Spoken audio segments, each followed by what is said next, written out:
Tuesday afternoon is here, and here I am.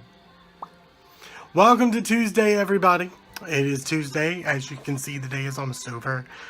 It's been another productive day for myself. Woohoo! Riding the chair down. I have been just kind of doing work, and more work, trying to get everything ahead of schedule so that the week is a little bit easier on myself. And it's working so far. Also, I've not felt very well the past few days. I don't know if I ate too much last week, or if my body is going through some sort of weird detoxy kind of thing. But I did eat a lot of food that I would not normally eat. And that could be part of it as well. My sinuses have been off the chain too, so who knows what's wrong with me. There's a lot wrong with me. I promise there's a lot wrong with me. But at the end of the day, it's all good. I've just been really tired, like that. Do you ever get just like worn out? Like, I feel like I have not caught up from the holidays, honestly, because there was so much going on between my family party that I was up till like 4 a.m. making stuff, and then spending all day there, coming home crashing, working the next day, and then being up until nearly 4 a.m. Friday night, and then staying up until 2 a.m. on Saturday, and then Sunday was just, well, if you watch the video, what little bit there is, I was a go for the whole day, for that 5 minutes. Yep. So I guess I'm old. Not that I didn't already know that I'm old, but I guess my body is starting to tell me, hey, stupid, you're old. And apparently I'm not listening to it. So staying up till 4 a.m. and doing all that is for young people, I guess. I just can't do it anymore. I can't hack it. I can't do it. I'm just too old. It's getting to that point. I found gray hairs on my body the other day. Gray hairs. So, I mean, there's not really much that I can do about that other than pluck them, dye them, and move on with life. My hair on top of my head is a nice chestnutty brown, thanks to my abilities to mix chemicals to make color. But what do? You start to get old. You start to get grays here. You start to get grays here and other places, and we just don't like them. Some people gray into them. Gray into them. Some people just grow into them and adjust to it. I'm failing at adjusting. It's just not something easy to do. We try to stay young as much as possible. We avoid gray hair. We try to stay thin. We try to eat healthy. For what? For what? We're all going to kill over anyway. So it doesn't really matter what we do. But I can see the whole exercising and trying to stay healthier thing, because at least, you might live a little longer, I guess. But the gray hairs really don't have anything to do with it. It's just a vanity thing. And honestly, I'm vain. I'm very vain. I'm vain. And I don't know. I mean, are you like that? Do you have gray hair? Or would you color your hair if it started to turn gray? I'm assuming right now the top of my head is probably closer to 50 to 60% gray. But again, thanks to our good friend chemicals, my hair is a total crap nest. Just so you know. But would you color it? I mean, would you color your own hair, or would you allow the natural to come on through?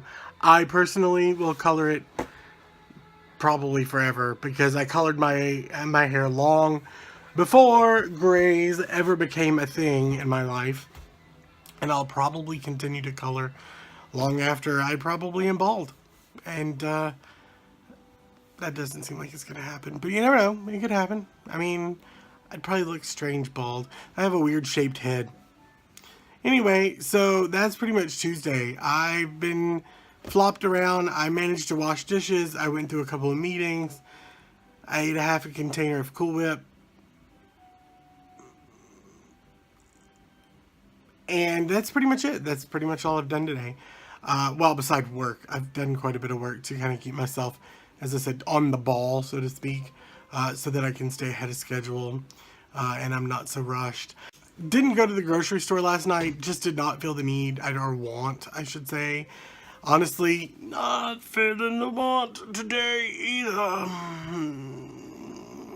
Not feeling it. So I don't know if I'm going to go to the grocery store or not. I may just go get food and come home and fall asleep on the couch again, like I did yesterday and the day before.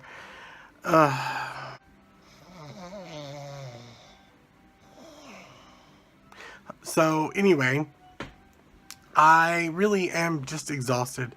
And I think I just need some sleep to catch up from where I didn't sleep. And my old man self is just going, "Stop it, you little kid. Quit it. Start sleeping earlier. You're going to get bags. Bigger bags." So that's kind of where I'm at. Yeah. So I guess I'm going to try to finish out this day and make some bit of resemblance of humanity as the rest of the day goes on. I just have no motivation. Zip motivation. All day long, all I've thought about was, what would it require for me to move to Orlando? What do you think? Should I move to Orlando? Yeah, my mom inside just said, no, don't move to Orlando. And then my personal body was like, yee! But I really want to move to Orlando because of Disney and the beach is close by, although I hate the beach. Yeah, I'm one of those people. I really don't like the beach. I don't like the sand at the beach. I don't like the heat at the beach. I can smell coconut oil. That's the thing. I just don't like sand. I don't like crowded places. Yeah, I don't really like the beach. Maybe I shouldn't worry about I'm not going to list the beach as a pro. I mean, every so often, the beach is fun for like a day, maybe even a half day. Being that I'm so albino that I burn under the slightest heat lamp, a day at the beach results, regardless of suntan or not, results in, well, pain. So, I don't know. That thought just came into mind again, as I really still would like to live there. I really love my country living. I love living in the woods. I love being away from everybody, not being on top of the neighbors, not being able to hear the neighbors. But Disney. So I don't know, something to think about and talk about and look into the future. Anyway, I'm going to go ahead and pretend to do some more work. So I'll see you guys shortly. Maybe. So I'm back. Real quickly as the day closes out for me.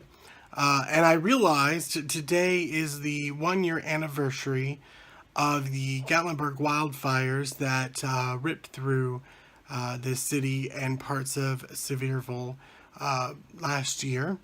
And it was a very frightening experience, to say the least. As some of you may know, my family and I have a cabin up in Gatlinburg, and it was actually in Gatlinburg the weekend of the fires, and it was terrifying to say the least, because less than an hour before the city was ravaged by the wildfires, I was in there. I was driving around, sightseeing. I'd actually just left the craft fair probably about maybe an hour and a half before the entire city was shut down and evacuated. It was frightening, to say the least.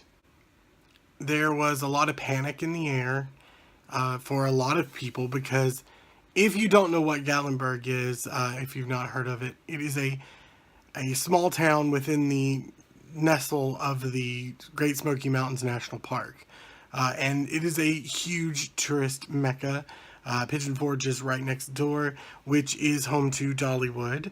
And so it's a large area for people. And so there were, who knows, maybe 1 million people hanging out up in there on vacations and weekend getaways when it all took place. And there's a lot of people that had to be evacuated. And unfortunately, there were a few fatalities because of the fires.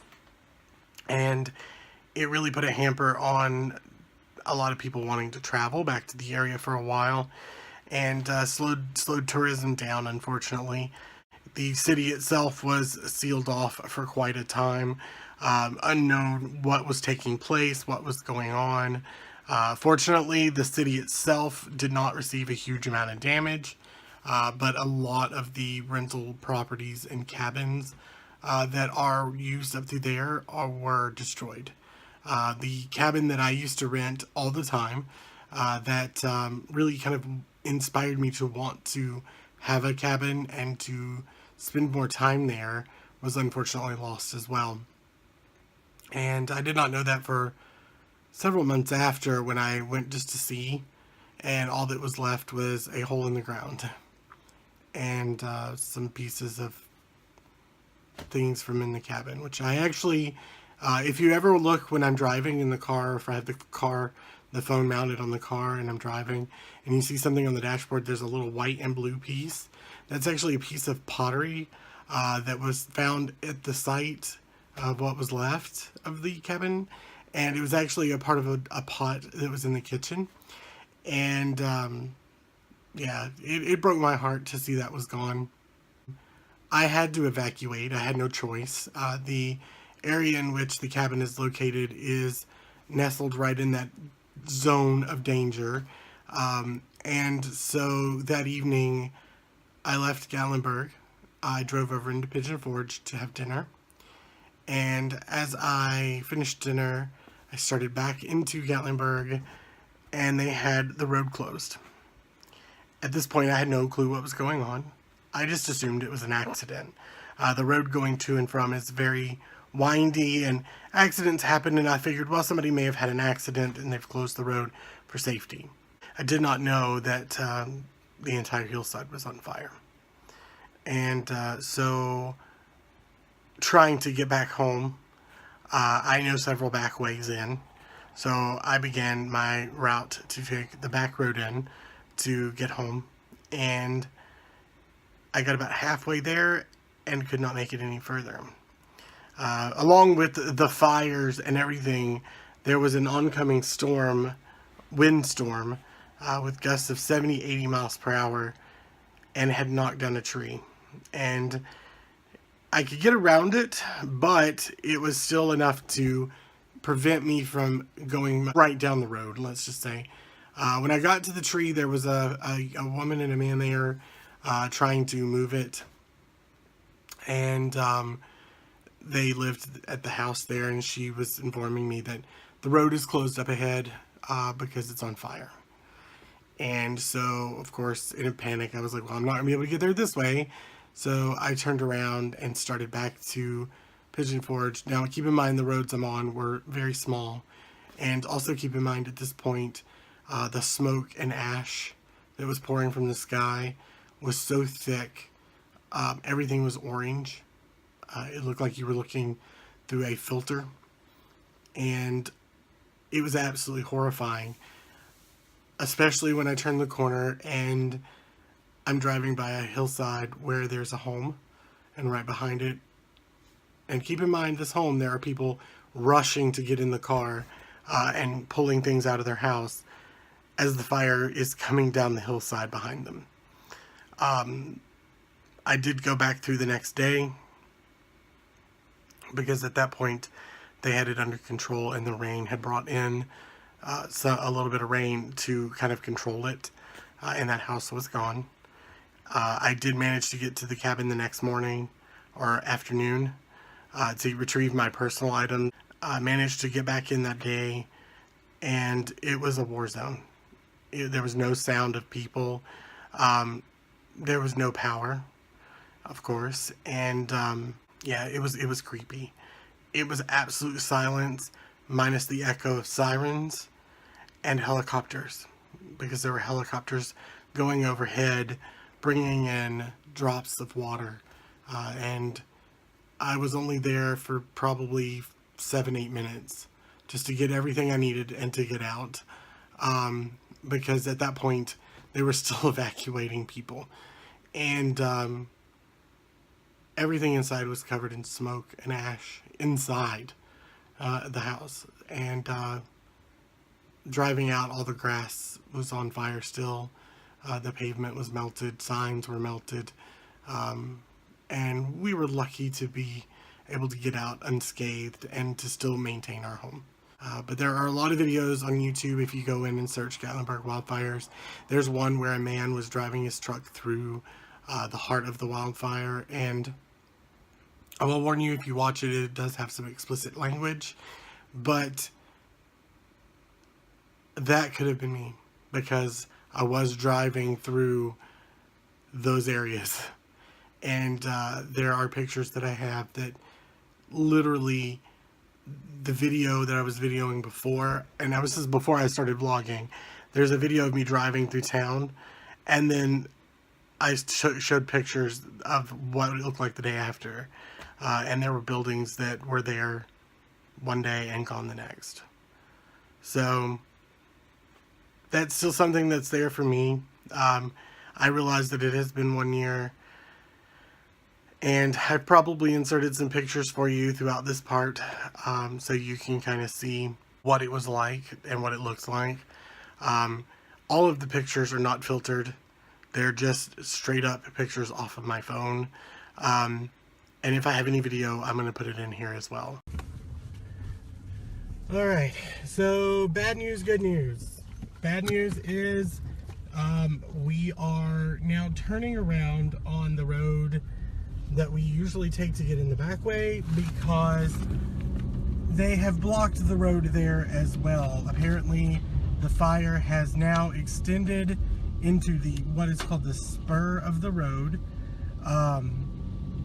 and at the spur is on fire. So that's where we turn up to go to the cabin. So the road in the middle of between Gatlinburg and Pigeon Forge is now shut down due to fire. So I can only think of one other way that we could go to get there, and this hill is really creepy. We have already come across a downed tree or two as we're fixing to hit.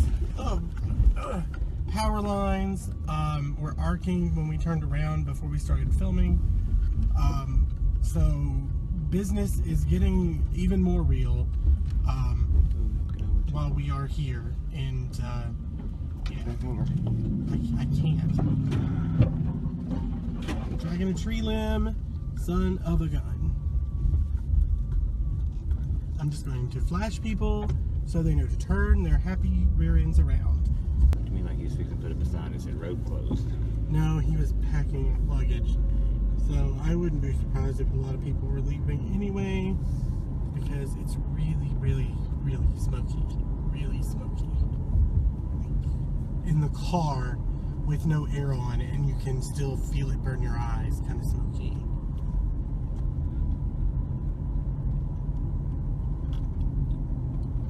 Whoa, tree down. Son of a gun.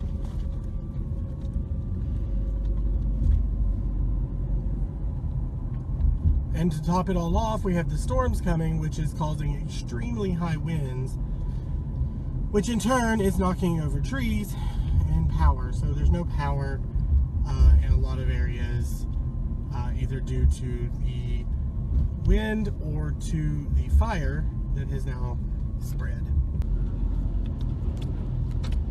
They are probably turning us around here. I see police, but they're just sitting on the side of the road.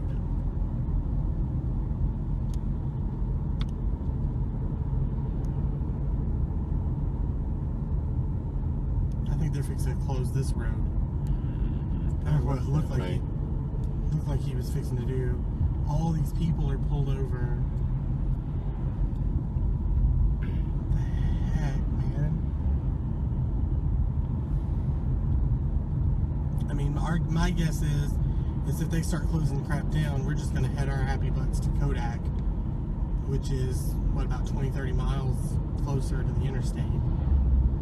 Get our happy butts down to the interstate and stay out there.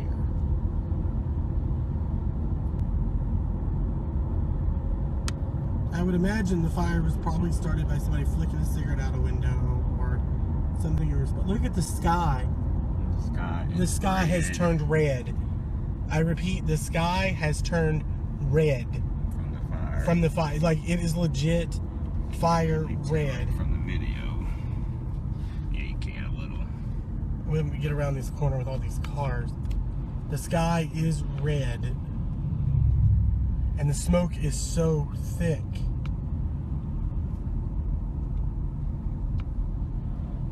Holy cow. Oh, it's really red over here. Is that fire? I would assume. Yep. Oh my gosh, the hillside is on hill fire. is on fire. That's right at Dollywood. Here. This is Dollywood. That's the hillside right by Dollywood. We need to get the heck out of Dodge. Oh, I bet these people in these homes are panicked right now. I don't understand why all these people are going this way. They should have already stopped traveling. I mean, I guess they're running in so many different directions, they don't know where to go. A lift. You look back down towards Pigeon Forge, towards Gatlinburg, how red the sky is. I was there the day it happened. I'm not happy to say that, but I definitely have the experience under my belt and hope to never have to do that again, as my clothes reeked of smoke and ash, and I dusted ash out of my hair for a good day and a half, it seemed like, because it just all was matted in. With that, I know it's kind of a downer of a note, but the day is over. I'm going to go ahead and wrap it up. I'm going to pack it up. I'm going to go in there and finish washing dishes. Then I guess I'm going to go to the grocery store. I don't really want to go to the grocery store. Anyway, I will see you guys on the other side.